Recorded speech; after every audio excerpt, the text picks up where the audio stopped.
పరిశుద్ధ గ్రంథాలు తెరిచి రెండవ దినవృత్తాంతాల గ్రంథం 34 అధ్యాయం 2 వచనాన్ని గనక చదువుకుంటే అక్కడ ఈ విధంగా రాస్తుంది. అతడు యెహోవా దృష్టికి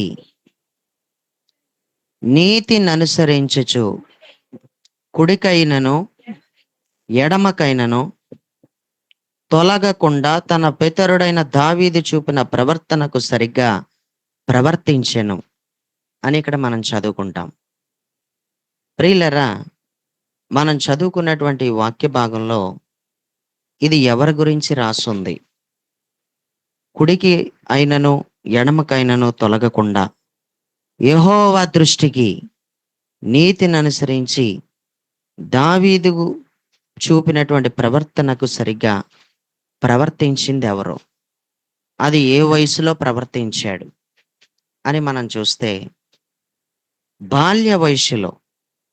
ఏ వయసులో? బాల్య వయసులో ఉన్నప్పుడు కుడికైనను ఎడమకైనను తొలగిపోకుండా దావీదు చూపిన ప్రవర్తనకు సరిగ్గా ప్రవర్తించాడు అంటూ రాశాడు. హోషియా గురించి మాట రాయబడింది. యూదా రాజు అయిన యోషియా గురించి ఈ మాటలు చదువుకుంటున్నప్పుడు బాల్య వయసులోనే, అసలు బాల్య వయసులో నీతంటే ఏంటో తెలుసుకున్నాడు. బాల్య వయసులోనే కుడికి గాని ఎడమకి గాని తొలగిపోకుండా ఉండడం నేర్చుకున్నాడు. అయితే అది అక్కడతో ఆగిపోకుండా దావీదు దాకా లింక్ పెట్టి మాట్లాడాడు. ఎక్కడ దాకా లింక్ పెట్టాడు? దావీదు దాకా లింక్ పెట్టాడు. దావీదు దాకా లింక్ పెట్టి దావీదు చూపిన ప్రవర్తనకు సరిగ్గానే ప్రవర్తించేశాడు అని అన్నాడు. సరిగ్గా ప్రవర్తించటం అనేది బాల్య వయసులో కరెక్ట్గానే ప్రవర్తించటం, కుడికి గాని ఎడమకి గాని తొలగిపోకుండా నిలిచి ఉండటం, నిలవబడి ఉండటం అంత సాధ్యమేనా అంటే, ఆ వయసులో మనం ఎంత చెప్పినా వాళ్ళు మాట వినరు. వాళ్ళు చెప్పినట్టు మనమే వినాలి. వాళ్ళు ఏదంటే అదే మనం కొనివ్వాలి. మనం లేవమంటే మనల్ని లేవమంటే మనం లేవాలి. మనం కూర్చోమంటే మనం కూర్చోవాలి. కానీ ఇక్కడ అలా లేదు. బాల్య వయసులోనే దేవుణ్ణి అనుసరించి నడవటం మనకు అర్థమవుతుంది. బాల్య వయసులోనే దేవుణ్ణి ప్రేమించేస్తున్నట్టుగా మనకు కనిపిస్తుంది. మనం బైబిల్ని గనక బాగా ధ్యానం చేస్తే వృద్ధాప్యంలోకి వచ్చేసినోళ్ళని ప్రేమించటం మనం చూస్తాం. అంటే వృద్ధాప్యంలోనికి వచ్చేసిన వాళ్ళు దేవుణ్ణి ప్రేమించటం చూస్తాం. బాల్య వయసులోనే దేవుణ్ణి ప్రేమించటం మనకు అర్థమవుతుంది. ప్రారంభంలో ప్రేమించేస్తున్నారు, ముగింపులోనూ కూడా ప్రేమిస్తున్నటువంటి వ్యక్తులు మనకు కనిపిస్తున్నారు. ప్రారంభం ఎలాగైనా ఉండొచ్చు. ప్రేమించటం అయినా ఏదైనా ప్రారంభం ఎలాగైనా ఉండొచ్చు. కానీ ముగింపు అలాగే ఉంటదా అంటే అంత సాధ్యం కాదది. అంత సాధ్యమైతే కాదు. ముగింపులోకొచ్చేసరికి కూడా ప్రియులరా, చాలా బాధ్యత కలిగిన భక్తులుగానే బ్రతికినట్టు మనకి కనిపిస్తా ఉంది. చాలా బాధ్యతగా ఉన్నట్టు, దేవుడి పట్ల వాళ్ళకున్నటువంటి లక్ష్యమును వాళ్ళు సరిగ్గానే ఆ లక్ష్యంలో నుంచి తొలగిపోకుండా, దేవుడి మీద వాళ్ళకున్న దృష్టి ఎలాంటి దృష్టో ఆ దృష్టిలో నుంచి తొలగిపోకుండా నేరుగా ఆయనని ఎలాగైతే చూశారో ఆ చూపు ఆయన మీద నుంచి తొలగిపోకుండా వాళ్ళు వృద్ధాప్యంలోకి వచ్చేసరికి కూడా వాళ్ళు చాలా జాగ్రత్తగానే ఉన్నారు. వృద్ధాప్యంలోకి వచ్చినప్పటికీ కూడా దేవుని మీద వారికి ప్రేమ ఉన్నట్టు, వారు దేవునిని ప్రేమిస్తున్నట్టు మనకి స్పష్టంగా కనిపిస్తా ఉంది. దేవుడికి స్తోత్రం. ఈరోజు బాల్య వయసులో తెలుసుకోలేదు. బాల్య వయసులో తెలుసుకోలేదు నువ్వు నేను. సుమారుగా 18 ఏళ్ళొచ్చిన తర్వాత తెలుసుకొనుండొచ్చు. 20 సంవత్సరాలొచ్చిన తర్వాత తెలుసుకొనుండొచ్చు. లేక 25 సంవత్సరాలొచ్చిన తర్వాత నువ్వు తెలుసుకొనుండొచ్చు. కానీ బాల్య వయసులో మాత్రం నువ్వు తెలుసుకోలేదు. కానీ కానీ బాల్య బాల్య వయసులోనే వయసులోనే దేవునిని ప్రేమించటం ప్రారంభించాడు. కుడికి గాని, ఎడమకి గాని తొలగిపోకుండా ఉండడం ప్రారంభించాడు. దావీదు చూపిన ప్రవర్తనకు తగినట్లుగా అతను ప్రవర్తించటం మనకి చాలా స్పష్టంగా కనిపిస్తా ఉంది. ఈ సమయంలో ఎన్నో సార్లు కుడికైనా తొలగిపోతాం, ఎడమకైనా తొలగిపోతాం. ప్రవర్తన విషయంలో కూడా అప్పుడప్పుడు కూడా చాలా మార్పులొచ్చేస్తా ఉంటాయి. అందుకే చాలా చాలా జాగ్రత్తగా ఉండే ప్రయత్నాలు ఎంతైనా చేయాలి. ఒక వ్యక్తి తన ప్రవర్తనను ఎలా కాపాడుకోగలుగుతాడు? ఒక వ్యక్తి తన ప్రవర్తన పైన ఎక్కువగా దృష్టి ఎప్పుడు పెట్టుకోగలుగుతాడు? ఆ వ్యక్తి పట్ల ఆ వ్యక్తికే శ్రద్ధ ఉండకపోతే ఇంకెవరు శ్రద్ధ తీసుకుంటారు? నా ప్రవర్తన పట్ల నేను శ్రద్ధ తీసుకోవాలి. మీ ప్రవర్తన పట్ల మీరు శ్రద్ధ వహించాలి. మరి నిజంగానే వహిస్తున్నామా? నిజంగానే నీ ప్రవర్తన పట్ల నీకొక శ్రద్ధ ఉందా? నీ యొక్క ప్రవర్తన పట్ల నువ్వు శ్రద్ధ కలిగే ఉన్నావా? నీ బుద్ధి పట్ల నీకొక శ్రద్ధ ఉందా? ఏంటి నా బుద్ధి? ఏంటి నా ప్రవర్తన అని ఏమైనా ఒక శ్రద్ధ ఉందా? ఎలాగా నీ ప్రవర్తన మీద నువ్వు శ్రద్ధ నిలిపి ప్రవర్తన పట్ల జాగ్రత్తగా ఉండగలవు? కుడికి గాని, ఎడమకి గాని తొలగిపోకుండా ప్రవర్తన విషయంలో కూడా నువ్వు చాలా జాగ్రత్తగా ఉండగలగాలి అంటే ఎలా ఉండగలవు? అంటే ప్రియులరా, డబ్బొచ్చినంత మాత్రాన ప్రవర్తన పట్ల జాగ్రత్తొచ్చేది నీకు. ఆస్తిపాస్తులొచ్చినంత మాత్రాన నీ ప్రవర్తన పట్ల నువ్వు చాలా జాగ్రత్తగా ఉండగలుగుతావు అనుకుంటున్నావేమో. నువ్వు జాగ్రత్తగా ఉండలేవు. సంఘం లేని సేవకులకి సంఘాలొచ్చేసినంత మాత్రాన వాళ్ళ ప్రవర్తన పట్ల వాళ్ళ జాగ్రత్త కలిగి ఉండిపోతారనుకుంటున్నావేమో. ప్రియులరా, ఏమీ లేని వ్యక్తి ఒక ఉన్నత స్థితిలోకెళ్ళిపోయిన వెంటనే వాళ్ళ ప్రవర్తన పట్ల వాళ్ళ జాగ్రత్త వహించేసుకుంటారని అనుకుంటున్నావేమో. కానీ జరగదది. ఒక వ్యక్తి తన ప్రవర్తన పట్ల తాను జాగ్రత్తలు తీసుకోవాలంటే కుడికి గాని, ఎడమకి గాని తొలగిపోకుండా తన ప్రవర్తన మీదే తను దృష్టి పెట్టుకుని, తన ప్రవర్తన గురించే తను ఆలోచించుకొని, ప్రభువైన యేసుక్రీస్తులో ముందుకి కొనసాగాలంటే ఎలా సాధ్యమిది? ఆ వయసులోనే అనగా బాల్యంలో ఉన్నప్పుడే కుడికి గాని, ఎడమకి గాని తొలగిపోకుండా అంత జాగ్రత్తలు తీసుకున్నాడంటే, ప్రవర్తన పట్ల అంత జాగ్రత్తను వహించుకోగలిగాడంటే, ఇది ఎలా సాధ్యమైంది అనంటే, ప్రియులరా, ఆత్మ పూర్ణులుగా మారనంత వరకు, ఆత్మ నింపుదల లేనంత వరకు నీ ప్రవర్తన పట్ల నువ్వు జాగ్రత్త వహించలేవు. అది జరగని పని. ఇంట్లో ఏముందో లేదో అనే దాని కోసం కంటే, నీ ప్రవర్తన కోసం నీలో ఏముంటుందో, నీలోంచి ఏం పోతుందో కూడా నీకు తెలిసుండాలి. ప్రభావం ఆయనలో నుంచి బయలు వెళ్ళినట్టు, ప్రభావం పోయినట్టు ఆయనకు అర్థమైందంట.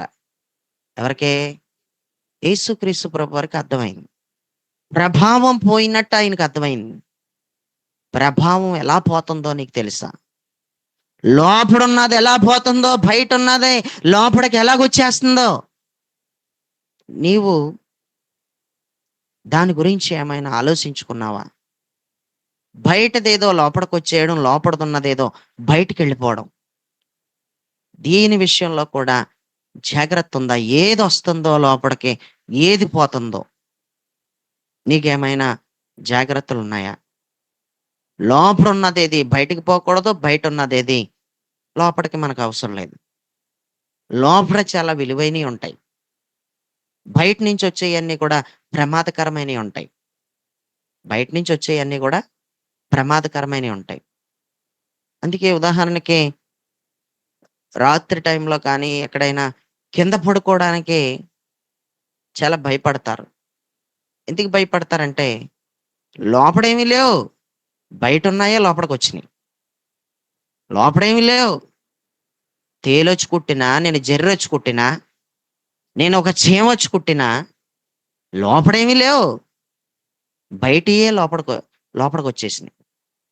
బయటియి లోపలికొచ్చేసినియి అంటే, బయటియి లోపలికొచ్చేసే విధంగా దారిచ్చేసింది నువ్వే. గేటయినా సరిగ్గా ఉండుండకపోవాలి. గేట్ సరిగ్గా ఉండుండకపోవాలి. ప్రియులారా, ఎలకల గొడవ, ఈ కోతులు గొడవ, ఈ సుంచులు గొడవ ఎక్కువైపోతుంది. కొన్ని కొన్ని ఇళ్లల్లోనూ ఎలకల గొడవ ఎక్కువైపోతుంది. నిజంగా ఇంట్లో ఏమీ లేకపోయినా సరే, ఏదో దెయ్యం తిరుగుతుందని ఊహించేసుకుంటున్నారు. ఇంతకీ ఎలక ఏదో గెంటేస్తుంది నిద్రలో. ఈళ్ళ నిద్రలో ఏమనుకుంటున్నారంటే ఏదో తిరిగేస్తుంది ఇంట్లో అని.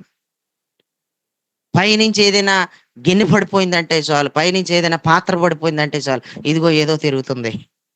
ఏముంది నీ మొఖం ఏమీ లేదు. ఏదైనా ఉంటే బయటదున్నదే లోపలికి రావాలి. లోపడేమీ లేదు. ఆ పైనుంచి పడిపోయిన ఆ పాత్ర కూడా ఆ బయటున్నదేదో లోపలికెళ్ళి ఆ ఎలక గెంటేసింది. దేవుడికి స్తోత్రం. బయటున్నదే లోపలికెళ్ళిపోతుంది. చాలా ప్రార్థనలు చేసుకోవాల్సొస్తుంది. కోతులున్న ప్రతి ఒక్కరు కూడా కోతుల బారిన పడిపోకుండా, కోతులు చంపేసిన చరిత్ర ఉంది మనకి. కోతులు చంపేసిన చరిత్ర ఉంది. కుక్కలు చంపేసిన చరిత్ర ఉంది. దోమలు చంపేసిన చరిత్ర ఉంది. దోమ చంపేసింది. ఏం చంపేసింది? అలెగ్జాండర్ ది గ్రేట్ దోమ కుట్టి చచ్చిపోయాడు. ఎక్కువగా కుట్టే దోమలు ఆడదోమలే. ఏ దోమలు? ఆల్ ఔట్‌కి కూడా అలవాటు పడిపోయిన దోమలు ఆల్ ఔట్ ఎక్కి కూర్చుంటున్నాయి. దేవుడికి స్తోత్రం. ఎక్కువగా కుట్టేసే దోమలు ఆడదోమలే. మగదోమలు గాదు. దేవుడికి స్తోత్రం. చిన్న దోమ, చిన్న దోమ కుట్టేసి చచ్చిపోయాడు. ఏం కుట్టేసి? దేవుడికి స్తోత్రం. ఎప్పుడైనా నిన్ను ఏదైనా దోమ కుడుతున్నప్పుడు నువ్వు చక్మని చెయ్యెట్టి ఇలా కొట్టుకున్నావనుకో, దోమను చంపేసావనుకో, నీ చేతి నిండా బ్లడ్ అయిపోయిందనుకో, అది ఆడదోమ అని నా సూచన. దేవుడి స్తోత్రం. ఆడదోమ, మగదోమ. ఆ! ఆడదామా, మగదామా అనేది మరి అడిగారు కాబట్టి చెప్తున్నాను. నాకు తెలిసి ఎక్కువగా బ్లడొచ్చేసిందంటే, నువ్వు చంపేసిన దోమ నీ చేతి నిండా రక్తం అయిపోయింది అంటే, అది ఆడదోమ అనేది. దేవుడికి స్తోత్రం. శుభ్రంగా తాగేసింది. జీవం పోసేది ఆడదే, ప్రాణం తీసేసేది కూడా ఆడదే అవుతుంది. నిద్ర నిద్రపుచ్చేది ఆడదే, నిద్ర లేకుండా చేసేది కూడా ఆడదే. ఎంత భయంకరమైన పరిస్థితి. దేవుడికి స్తోత్రం. జాగ్రత్తగానండి. కోతుల బారిన పడిపోయి ఎంతోమంది చచ్చిపోయారు. కోతులు చంపేసినియి. 4 కోతులు ఏకమైతే ప్రియులారా ఏం చేయలేరు. కోతులకి ఎక్కడో అడవిలో ఉన్న కోతులకి ఆహారం పట్టుకునెళ్ళి ఆహారం పెడదాం అనుకుని, ఆహారం పెడతానికి ఎళ్ళినోడిని పట్టుకు చంపేసినియి. ఇంతకీ ఆడు ఎందుకొచ్చాడో ఏటో అని కంగారు పడిపోయినాయి. ఇంతకీ ఆడు వాటి కడుపులు నింపుతాకొచ్చాడు అని ఎరగక, అక్కడ ఒక పేపర్ ఏదో ఏసి మొత్తం మీద ఆటిలకి ఆహారం పోస్తా ఉన్నాడక్కడ. ఈలోగొచ్చి చంపేసినియి. చీరేసినియి పట్టుకుని. కోతుల బారిన ఎంతోమంది పడిపోతున్నారు. కోతుల గురించి ప్రార్థన చేయాలి. కోతుల గురించి ప్రార్థన చేసినంత మాత్రాన కోతులు రాకపోవు. వస్తాయి. నీ పైట చెంగు కట్టుకుని లాగేయకుండా, నీ వీపు పట్టుకుని గీరేయకుండా కొంచెం జాగ్రత్త అయితే ఉంటదంటానికి ప్రార్థన చేసుకోమంటున్నాను. కోతుల బారిన పడిపోయి ఎంతోమంది ఇబ్బంది పడిపోయారు. ఈ చుంచులు ఎంత ఇబ్బంది పెట్టేత్తన్నాయో కొన్నిళ్ళల్లో. ఎంత పాడు చేసేస్తున్నాయో. బయటియే లోపలికొచ్చేత్తన్నాయి. లోపడేం పెరగలేదయి. లోపడేమి ఏమి నివాసం ఉండేయి కాదసలయి. బయటుండేయయి. బయటియే లోపలికొచ్చేత్తన్నాయి. దేవుడికి స్తోత్రం. చుంచుల కోసం ప్రార్థన చేసుకోవాల్సొస్తుంది. నిజమే చెప్తున్నాను. ఏటి అలాగే చేత్తన్నావంటే, అలాగే చేత్తన్నాను. ఈ డ్రైనేజీల వలన ఎన్నో దోమలొచ్చేస్తున్నాయి. పంచాయతీ తరపు వాళ్ళు కొట్టేదేది కూడా దోమలు చచ్చిపోవటం లేదు ఒక్కోసారి. హ్మ్. ఒక వాటర్ బాటిలు అంత ఆల్ ఔట్ తెచ్చుకొని పెట్టుకోవాలనిపిత్తంది. వాటర్ బాటిల్ ఉంటది కదా! పెద్ద వాటర్ బాటిల్. అంత వాటర్ బాటిల్‌తో కూడిన ఆల్ ఔట్ బాటిల్ ఏదైనా ఉంటే పెట్టేసుకుంటే బాగున్ను. మొత్తం మనం ఉంటున్నటువంటి ఆ రూమ్ గాని, ఆ బయట గాని అంతా కూడా దోమల బారిన పడిపోకుండా కొంచెం అది మనకి సేఫ్టీ దయచేస్తదని అనిపిస్తా ఉంటది.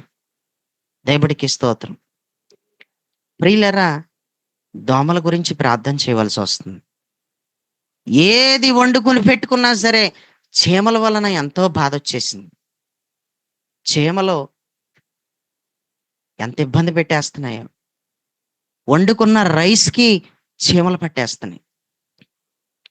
పంచదారకి చీమలు పట్టేస్తున్నాయి. ఇదంతా కూడా చాలా ఇబ్బందయిపోతుంది. వండుకొని పెట్టుకున్న అన్నం కూడా ఆ పెట్టుకొని తినే వ్యక్తి, "ఏటి చీమలు పట్టేసినియి" అని ఆ అన్నాన్ని కూడా అసహించుకునేటంత పరిస్థితిని తీసుకొచ్చేస్తున్నాయి. చీమలు కూడా చచ్చిపోతలేదు. దేవుడికి స్తోత్రం. ఏయోటొచ్చేస్తున్నాయి. ఏయో ఒక సర్పాలు గూడా వచ్చేస్తున్నాయి.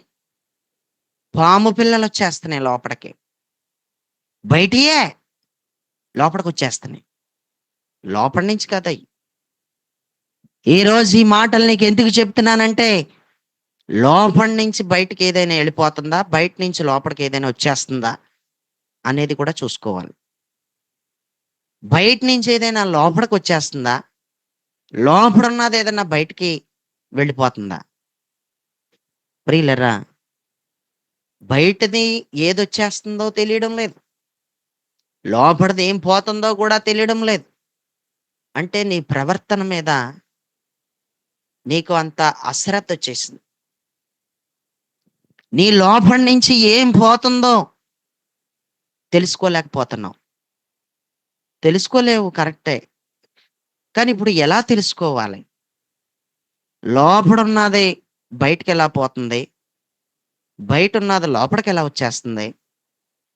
ఇంతకీ బయటున్నది లోపడకు రావటం, లోపడున్నది బయటికి పోవడం, ఈ 2 నీకేమైనా తెలుస్తున్నాయా? ఈ 2 గనక తెలియకపోతే కుడికి గాని, ఎడమకి గాని తొలగిపోతావు. కుడికి గాని, ఎడమకి గాని తొలగిపోతావు. ఎడమకి తొలగిపోయేదేంటంటే బయటున్నాయి లోపలికి రావటం. కుడికి తొలగిపోవడం అనేదేంటంటే నీ లోపడున్నదే బయటికి పోవడం. అర్థమవుతుందా? కుడికి తొలగిపోవడం అంటే నీ లోపడున్నదేదో బయటికి పోతుంది. దేవుడు నీకిచ్చిన సామర్థ్యం పోతుందేమో. దేవుడు నీకిచ్చిన అభిషేకం పోతుందేమో బయటికి. దేవుడు నీకిచ్చినటువంటి బలం పోతుందేమో.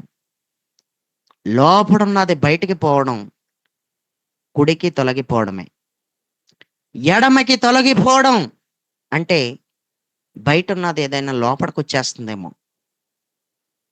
ఈ 2 కూడా ఆటోమేటిక్‌గా పోయిదేదో పోతుంది, వచ్చేదేదో వచ్చి పడిపోతుంది అనంటావా?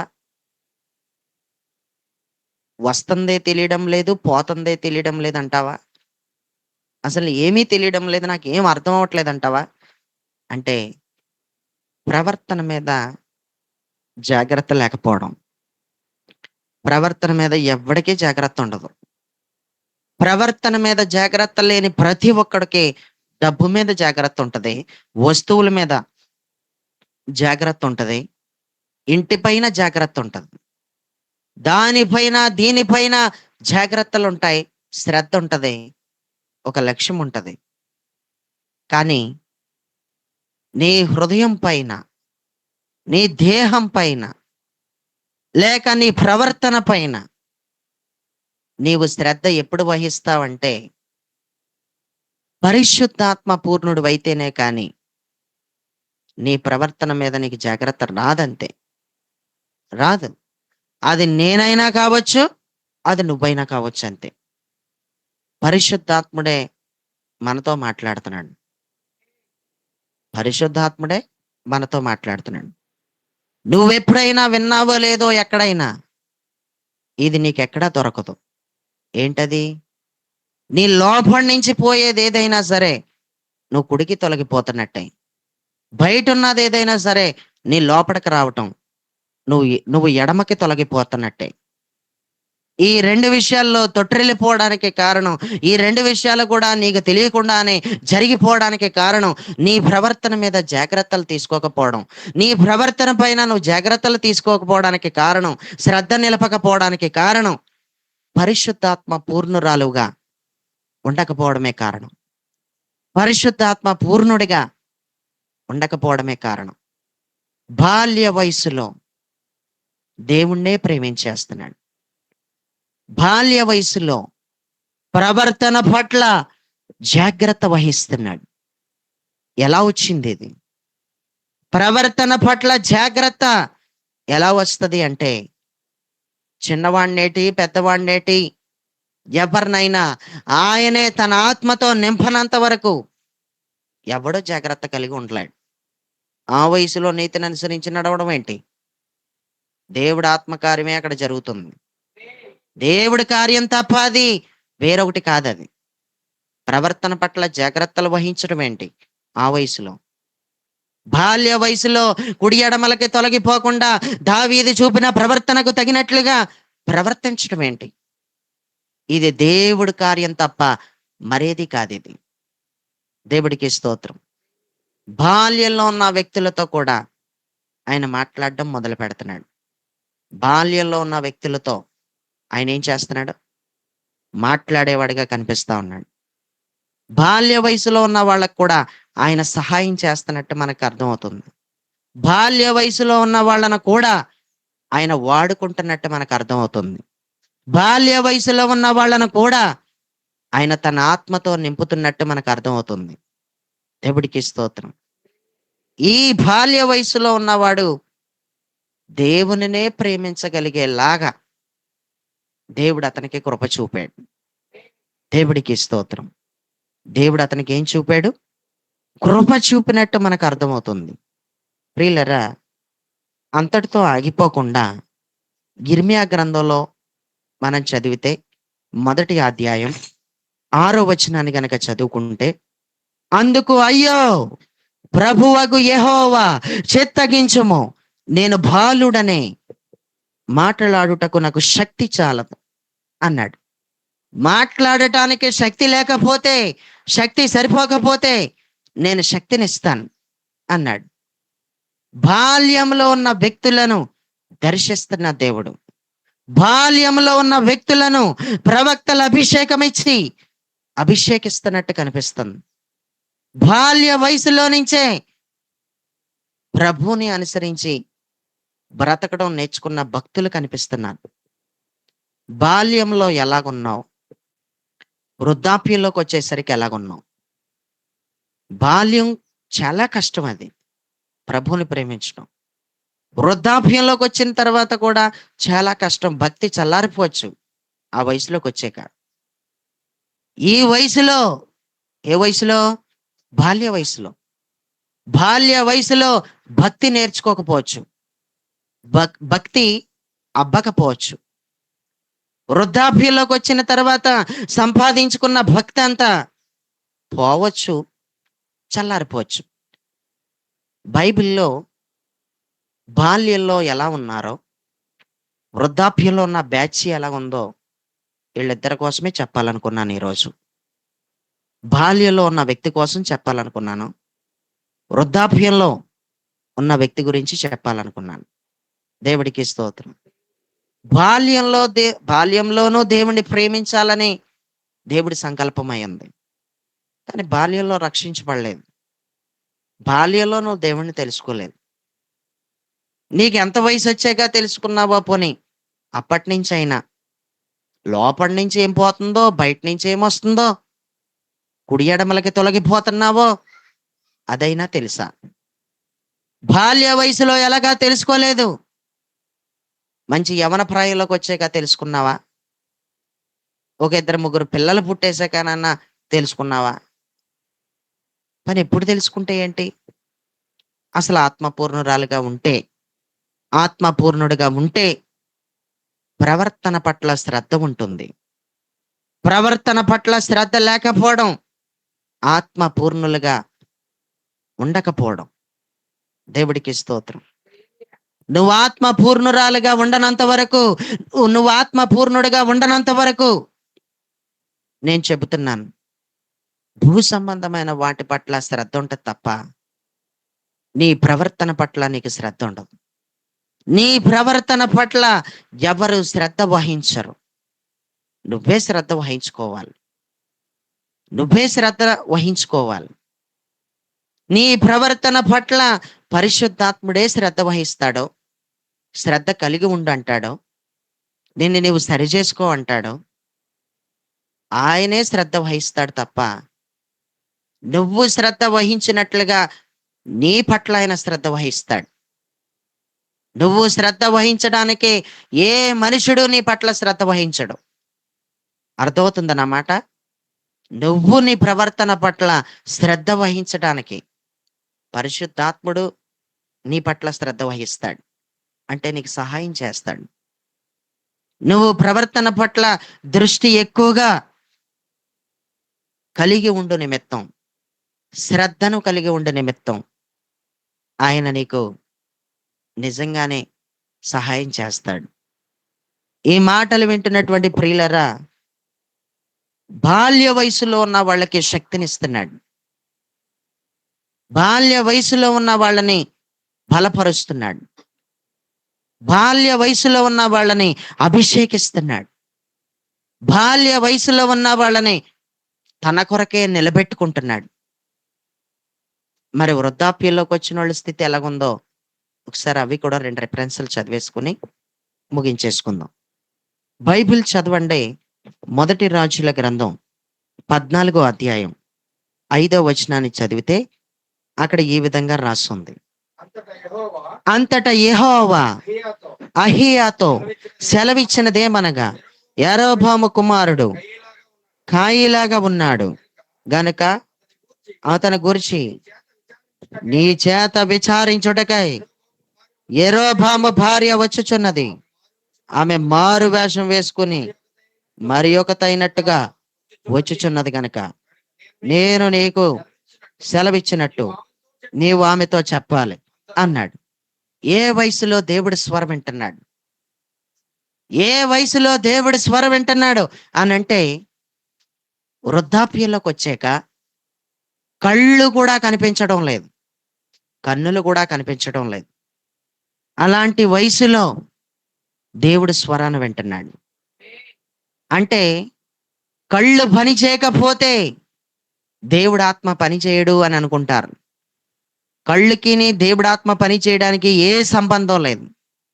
నీ కళ్ళు పని చేయకపోయినా, నీవు వృద్ధాప్యంలోకి వచ్చిన దానివైనా, నువ్వు వృద్ధాప్యంలోకి వచ్చిన వాడివైనా, నువ్వు దేవునిని ప్రేమించేవాడివైతే, ప్రేమించేదానివైతే, బాల్య వయసులో నీకున్నటువంటి ఆ ప్రేమ దేవుని పట్ల ఎలా ఉందో, యవన కాలంలోనికి వచ్చిన తర్వాత ఆయనని ఏ రీతిగా ప్రేమించావో అదే రీతిగా వృద్ధాప్యంలోకి వచ్చిన తర్వాత కూడా నువ్వు ప్రేమించిన దానివైతే, నువ్వు ప్రేమించిన వాడివైతే నిజంగానే దేవుడి స్వరం నువ్వు వింటావు. నీ కాలు పని చేయకపోయినా, నీ చెయ్యి పని చేయకపోయినా, నీ నడుము పని చేయకపోవడాన్ని బట్టి నిన్ను మంచం మీద వేసేసిన, నీ కాలు పని చేయకపోవడాన్ని బట్టి నీ కాలుకి ఒక కట్టు వేసేసిన, నీ చెయ్యి పని చేయకపోవడాన్ని బట్టి నీ చెయ్యికి ఒక కట్టేసి, నీ నడుముకు ఒక కట్టు వేసి నేను మంచం మీద వేసేసిన, నీకు దేవుని పట్ల ఉన్న ప్రేమను బట్టి దేవుడి స్వరాన్ని నువ్వు వింటావు. వృద్ధాప్యంలోకి వచ్చినప్పుడు కూడా దేవుడి స్వరాన్ని వింటున్నాడు. దేవుడి స్వరం వృద్ధాప్యంలో దేవుడికి అతను పని చేయడం ఏంటి? నీ వయసు పెద్దదైపోయింది, ఇంక నువ్వు నాకు పని చెయ్యు అని మనుషుడు చెప్తున్నట్టు చెప్పడం లేదు. నీ వయసు పెద్దదైపోయింది, ఆగు, నీ చెవులు వినబడతలేదు, ఆగు, ఏం మాట్లాడుతున్నావు అని అడిచేస్తావు. ముసలి వయసు వచ్చిన వాళ్ళని, ముసలి వయసు వచ్చేసిన వాళ్ళని, ముసలి వాళ్ళు అయిపోయిన వాళ్ళని కథలకి కార్యక్రమాలకి ముందు పెట్టావు. ఎందుకంటే వాళ్ళు నీకు పని చేయరప్పుడు, వాళ్ళు నీకు పని చేయరప్పుడు. దేవుడికి మాత్రం నువ్వు దేవుణ్ణి ప్రేమించే వ్యక్తివైతే నువ్వు దేవుడికి పని చేస్తావు. యరొబాము భార్య రాబోతుంది, నేను నీతో చెప్పిన ప్రకారం నువ్వు చెప్పన్నాడు. అంటే ఆ వయసులో కళ్ళు కనపడకపోయినా ఎంత చక్కగా అతని భక్తి జీవితంలో అతను దేవునిని హత్తుకుని ఉన్నాడో మనకు అర్థమవుతుంది. దేవుడికి స్తోత్రం. దేవుని పట్ల ఆయనకున్న బాధ్యత ఏంటో మనకు అర్థమవుతుంది. దేవుని విషయమై కళ్ళు కనపడకపోయినా ఆయనకున్న ఆసక్తి ఎలాంటిదో మనకు అర్థమవుతుంది. దేవుడికి స్తోత్రం. ఈ మాటలు వింటున్నటువంటి ప్రియులరా, నీ శరీరంలో ఏ అవయవమైనా పాడైపోయిందా? కన్ను అవయవం పని చేయట్లేదా? చెవులు వినబడడం లేదా?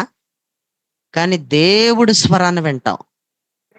కాళ్ళు పని చేయట్లేదా? ఎవరు నిన్ను లెక్క చేయట్లేదా? కానీ దేవుడు నిన్ను లెక్క చేస్తాడు.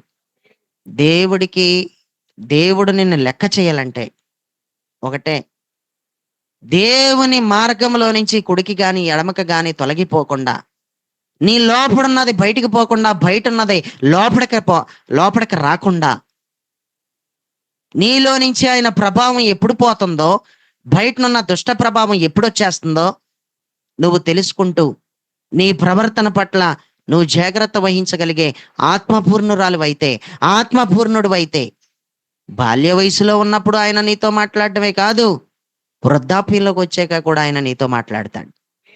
ఎప్పుడు మాట్లాడతాడో? బాల్య వయసులో ఉన్నప్పుడు మాట్లాడటమే కాదు, వృద్ధాప్యంలోకి వచ్చిన తర్వాత కూడా ఆయన నీతో మాట్లాడతాడు. దేవుడికి స్తోత్రం. అంతేకాకుండా ప్రియులరా, ఆదికాండం 27:1 చదివితే, ఆదికాండం 27:1 చదువుకున్నప్పుడు, ఇస్సాకు వృద్ధుడై అతని కన్నులకు మంద దృష్టి కలిగినప్పుడు, మంద దృష్టి వచ్చేసిందంట, కళ్ళు కనపడతలేదు, కానీ మాంసం కావాలంటున్నాడు. ఏం కావాలంట? కళ్ళు కనపడలేనోడికి మాంసం కూడా ఎందుకు? వృద్ధాప్యంలోకి వచ్చేసినోడికి కళ్ళే కనపడతలేదంటే మాంసం ఎందుకు ఆయనకి? అంటే దేవుని స్వభావాన్ని సూచిస్తుంది. దేవునితో మిళితమై ఉన్నాడు ఈ వ్యక్తి అంటానికి సూచనగా కనపడుతుంది మాంసం. వృద్ధాప్యంలోకి వచ్చిన తర్వాత మాంసం కోరుకుంటున్నాడు. దేవుడికి స్తోత్రం. బర్జిల్లాయి అనే మరొక ముసలోడు ఉన్నాడు. నా బల్ల దగ్గర నువ్వు సదాకాలం భోజనం చేస్తావు, అడవిలో ఉన్న నాకు పరుపులు తీసుకొచ్చావు, అవి తీసుకొచ్చావు, ఈ తీసుకొచ్చావు, నేను అవి తిన్నాను, ఈ తిన్నాను, నాతో పాటు నా జనులు కూడా అన్ని పెట్టావు. ఇప్పుడు నువ్వు చాలా వృద్ధాప్యంలోకి వచ్చేసావు, అయితే నేను యెరూషలేంకి వెళ్ళిపోతున్నాను, నేను తినే బల్ల దగ్గరే నువ్వు భోజనం చేస్తావంటే నా నాలుక రుచులు ఎరుగునా అంటున్నాడు ఆ ముసలోడు. ఈ ముసలోడికి మరి ఏ రుచులు ఉన్నాయో ఇంకా నాలుక మీద, మరి ఇంకా ఈ ముసలోడికి ఇంకా ఏ రుచిలో మాంసం తినాలని అంటున్నాడు. బాగా అర్థం చేసుకోవాలి ఏంటి అసలు. ఆ ముసలోడు నాలుక పని చేయలేనప్పుడు రుచులు ఎరగని నాలుక అయితే మరి ఈ ముసలోడు నాలుక కూడా రుచులు ఎరగని నాలుక అయి ఉండాలి కదా. మర్మం ఏంటంటే అక్కడ మాంసం కోరుకుంటున్నాడంటే వృద్ధాప్యంలోకి వచ్చినప్పటికీ కూడా ప్రభువుని ప్రేమించడం తగ్గలేదు. ప్రభువుని ప్రేమించడం తగ్గలేదు. ప్రార్థనా జీవితం తగ్గలేదు. ప్రార్థనా బలం తగ్గలేదు. ఆత్మీయతే నాకు కావాలని కోరుకున్నాడు. బాల్యంలో ఎలాగున్నావో లేక వయసు వచ్చిన తర్వాత తెలుసుకుంటే, వయసు వచ్చిన దగ్గర నుంచి ఇప్పటి వరకు ఎలాగున్నావో, ఇక్కడి నుంచి ముసలిదానువో ముసలోడువో అయిపోతావు. అప్పుడు ఎలాగుంటావో ఒకసారి ఆలోచించుకో.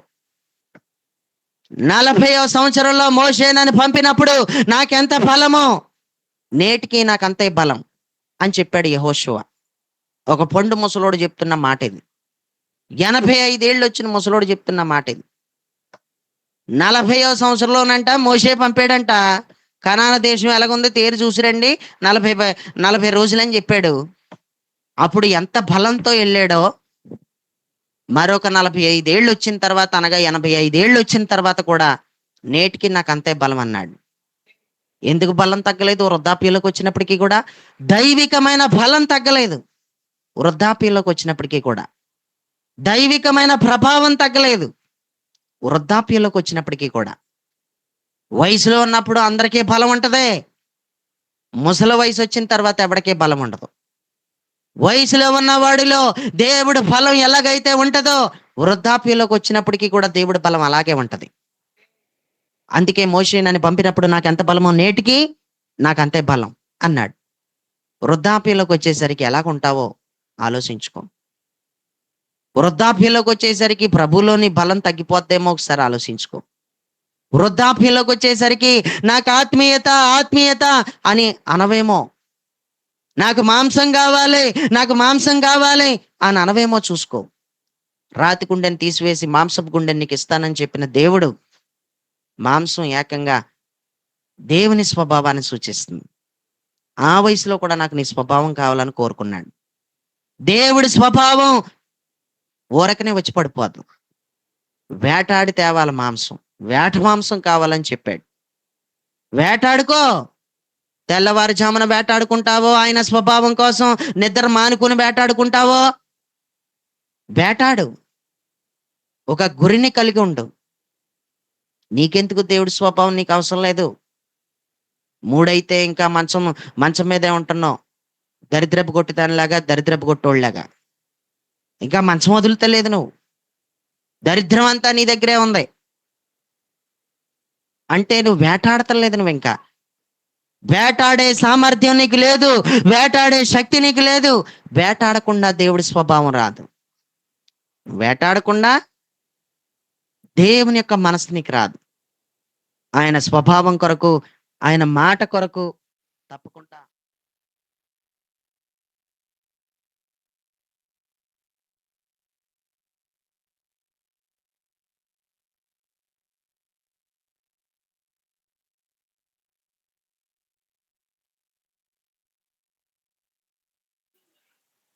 హల్లెలూయా.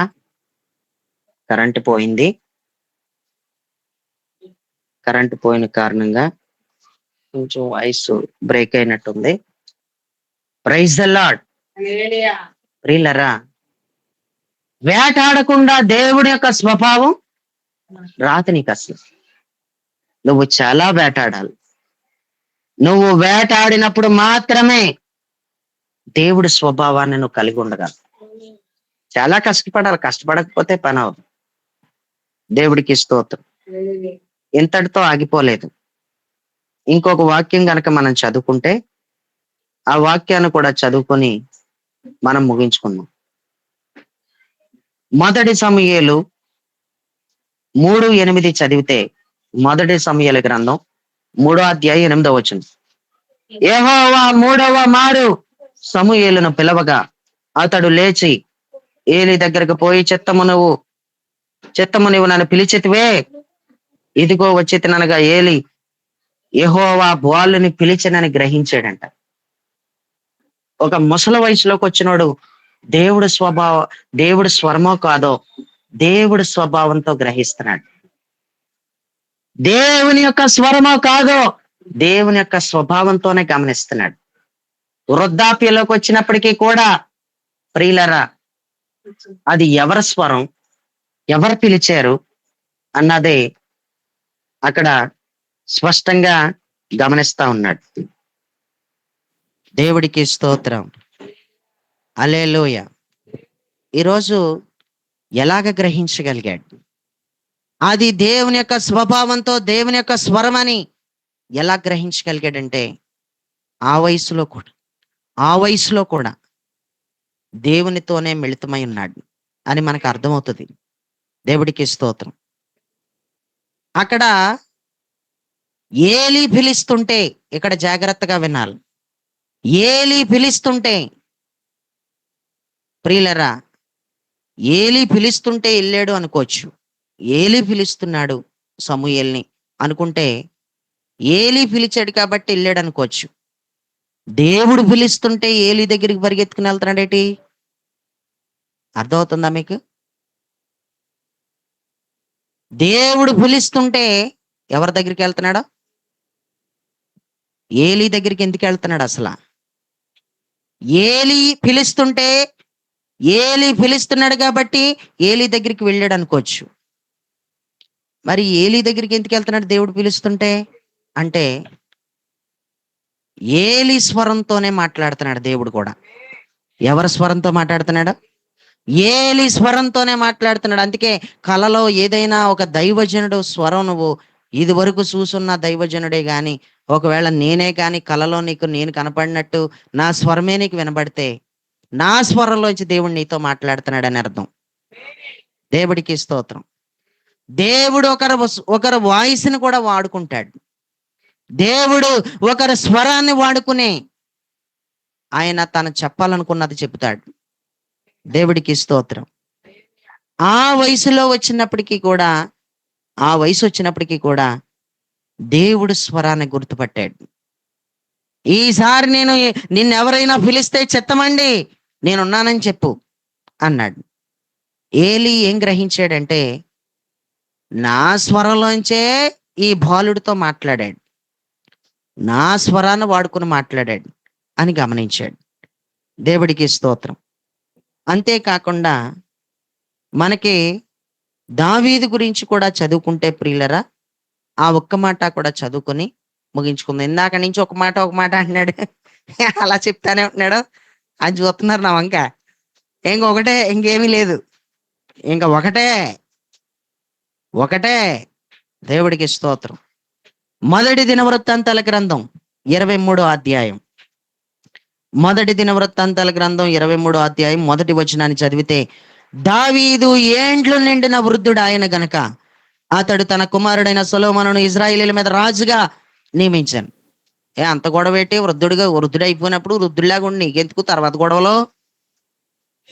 గొడవ నీకెందుకు అంటే దేవుని పట్ల బాధ్యత కలిగిన వాడిగా కనిపిస్తున్నాడు. వృద్ధాప్యంలోకి వచ్చినప్పుడు కూడా దేవుని ప్రజల పట్ల, ఈ ప్రజలు ఏమైపోతారో, ఈ ప్రజలను ఎవరు వెళ్తారో, ఈ ప్రజలు చెట్టుకోకలో పుట్టుకోకలో చెదిరిపోతారేమో అని ఆ వయసు వచ్చినప్పటికీ కూడా ఏ టైంకి నా ప్రాణం ఎలా పోతుందో తెలియదు కాబట్టి ఇజ్రాయేలీల మీద రాజుగా నియమించినట్టు వీళ్ళకి రాజుగా ఉండి నువ్వే చూసుకోవాలని బాధ్యతలు అప్పగిస్తున్నాడు. వృద్ధాప్యంలోకి వచ్చినోడికి ఏ గొడవ వద్దు, అసలు ఆడికి ఏ గొడవ వద్దు. కడుపుకి పెడితే జోలడికి, లేవలేకపోతే కొంచెం కాస్త ఇద్దరు మనుషులు లేపితే చాలాడికి బయటికి తీసుకెళ్తాడు.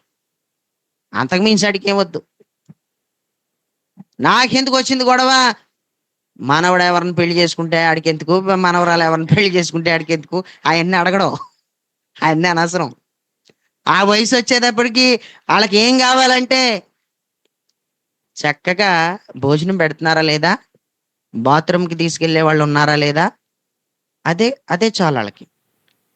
అలాంటి వయసులో ఉన్నటువంటి వ్యక్తి ఇజ్రాయేలీలు ఏమైపోతారో అని రాజుగా నియమించడం ఏంటి? వృద్ధాప్యంలోకి వచ్చినోడికి ఎందుకు ఈ గొడవ అని అడిగితే, బాధ్యత కలిగిన వాడు వృద్ధాప్యంలోకి వచ్చినప్పటికీ కూడా బాధ్యతను కోల్పోకూడదు. బాధ్యతను కోల్పోకూడదు. నీ తర్వాత నువ్వు చేస్తున్నటువంటి ఆ దేవుడు పని నీ తర్వాత ఎవరు చేయాలో అది పాడైపోకుండా ఆ పని కొనసాగుతూ ఉండినట్లు ఎవరొకరిని నియమించాలి. నేను ఏ టైంలో చచ్చిపోతాను కానీ పెందలకడ ప్రార్థన ఆగకూడదు కాబట్టి ఎవరొకరు నియమించే చచ్చిపోవాలి. పని ఆగకూడదు కదా.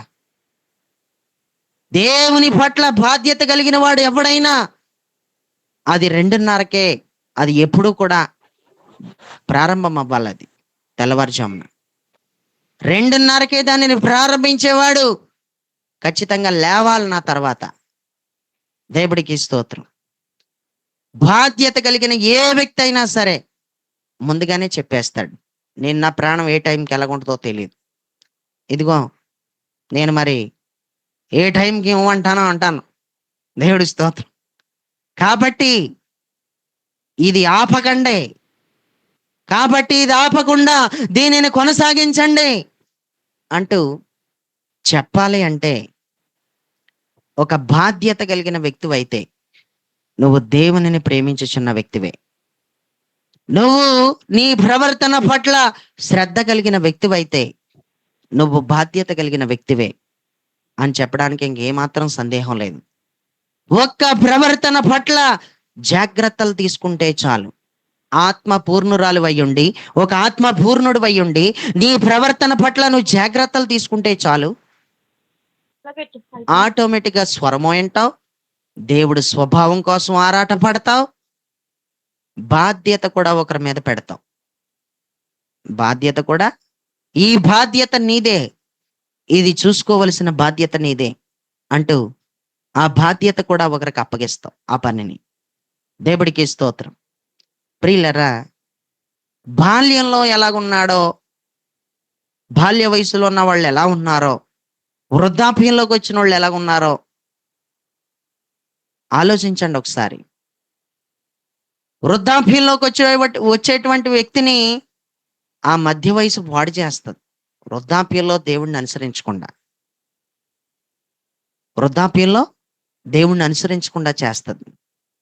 మంచి వయసు వచ్చేదాకా ప్రభువుని అప్పుడప్పుడే అంగీకరించక్కర్లొద్దు, నీ ఇష్టం వచ్చినట్టు బ్రతుకు అని బాల్య వయసు అడ్డుకుంటది. బాల్య వయసు అడ్డుకుంటది.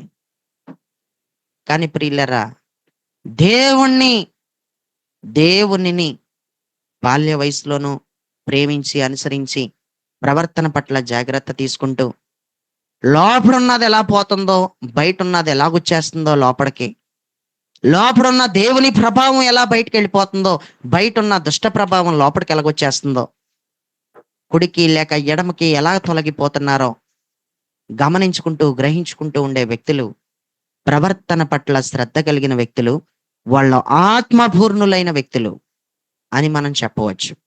దేవుడికి స్తోత్రం. కాబట్టి మనం ప్రార్థన చేసుకోవాల్సింది ఏంటంటే, బాల్య వయసును దాటిపోయి వచ్చేసాం. బాల్య వయసులోకి నువ్వు మరలా తిరిగి వెళ్ళలేవు.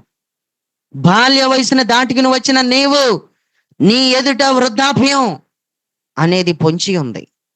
వృద్ధాప్యమును అనుభవించవలసి ఉంది. నువ్వు వృద్ధుడువో వృద్ధురాలువో అయిపోతావు. వృద్ధాప్యంలోనికి వెళ్ళే నీవు, వృద్ధాప్యాన్ని దర్శించుకునే నీవు, ఈ వయసు నీది ఏ వయసో, నువ్వు 36 ఏళ్ల వయసులో ఉన్నావో, 37 ఏళ్ల వయసులో ఉన్నావో, నువ్వు 40 ఏళ్ల వయసులో ఉన్నావో, ఒకసారి చాలా బాగా ఆలోచించుకో. వృద్ధాప్యంలోకి వచ్చాక ఎలాగుంటావో, వృద్ధాప్యంలోకి వచ్చాక ఎలాగుంటావు అనేది ఆలోచింప చేయటానికి సంబంధించిన వర్తమానం ఇది. వృద్ధాప్యానికి వచ్చాక ఎలాగుంటావు అన్నది ఒకసారి ఆలోచింపజేసే వర్తమానం ఇది. దేవుడికి స్తోత్రం. కుడికే తొలగిపోతావో ఎడమకే తొలగిపోతావో, నీ ప్రవర్తన పట్ల నీకే శ్రద్ధ లేకపోతే ఎప్పటికప్పుడే ఆత్మపూర్ణులుగా ఉండాలి. ఎప్పటికప్పుడే ఆత్మపూర్ణులుగా లేకపోతే మాత్రం, నేను చెప్తున్నాను, ఎప్పటికప్పుడు ఆత్మపూర్ణులుగా ఉండకపోతే మాత్రం, దేవుడు ఆత్మతో మంచి సంబంధం నువ్వు కలిగి ఉండకపోతే మాత్రం, పరిశుద్ధ ఆత్మతో నువ్వు నిండుకోనన్న వ్యక్తివైతే మాత్రం ప్రవర్తన పట్ల అశ్రద్ధ ఉంటుంది. శ్రద్ధ ఉండదు ఇంక నీకు.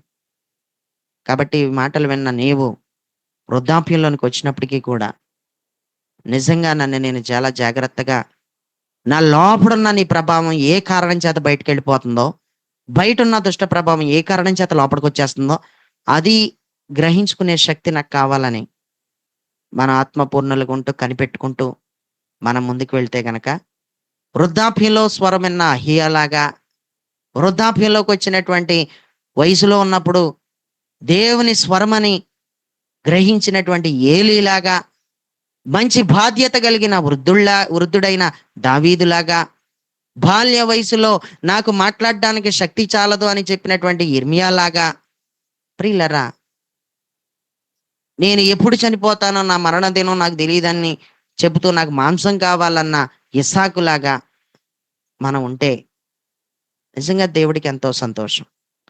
అలా ఉండేలాగా దేవుడు మనకి సహాయం చేయాలని ప్రార్థన చేసుకుందాం. ప్రార్థన చేసుకుని ముగించుకుందాం. దేవుడి మాటలు దీవించి ఆశీర్వదించి ఫలభరితంగా మార్చును గాక. ఆమెన్. ఆమెన్.